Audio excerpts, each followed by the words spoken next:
চলমান কোটা আন্দোলনের শিক্ষার্থী হত্যার গ্রহণযোগ্য বিচার, গণগ্রেপ্তার বন্ধ সহ তাদের বিভিন্ন দাবির সঙ্গে সংহতি জানাতে বিক্ষোভ সমাবেশ ও মিছিল করেছে চলচ্চিত্র এবং নাটকের বিভিন্ন স্তরের শিল্পীরা।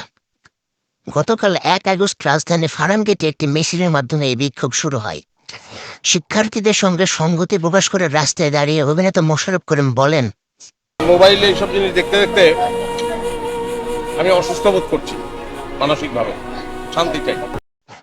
বর্তমানে ঘরে থাকার মতো পরিস্থিতি নেই বলে মন্তব্য করেন এই অভিনেতা।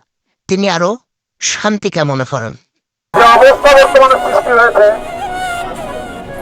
তাতে আমরা আসলে ঘরে বসে থাকার মতো অবস্থায় নাই। আমরা শান্তি চাই, আমরা রক্ত দেখতে চাই না। শিক্ষার্থীদের রাজাকার বলা প্রসঙ্গে মোশাররফ করিম বলেন, না আমিও তো অনেক কিছু বলতে পারি, হ্যাঁ, কিন্তু ব্যাপার হচ্ছে যে সেগুলো তো সিদ্ধ হতে হবে, সেগুলো তো প্রমাণিত হওয়ার ব্যাপার, তাই না? বলতে পারি না আমরা, মানে কোনো প্রমাণিত সত্য আমার হাতে না থাকে।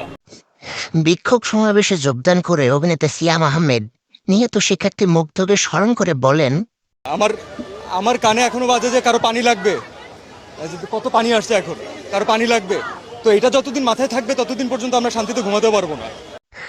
দেশ ছেড়ে যাওয়ার কোনো সুযোগ নেই মন্তব্য করে অভিনেত্রী আসবেরি হোপ পাঠন বলেন, দেশকে আমরাই সংস্কার করব। আমি নিজে দেশের বাসী, আমার বিদেশে কোনো পাসপোর্ট নাই, আমি এই দেশেই থাকবো এবং এই দেশটা আমার, এই দেশটা আমরাই সংস্কার করব।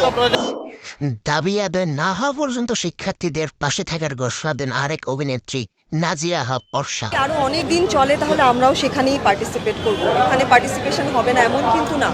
আজকে একদিনের জন্য এসে দাঁড়ানো তাও না, এর আগেও কিন্তু আর্টিস্টরা বিক্ষিপ্তভাবে বিভিন্ন জায়গায় এই জিনিসটার এগেনস্টে কথা বলেছেন। সো জেনোসাইডের পক্ষে আসলে কথা বলার কিছু নেই। সবাইকে অনেক অনেক ধন্যবাদ।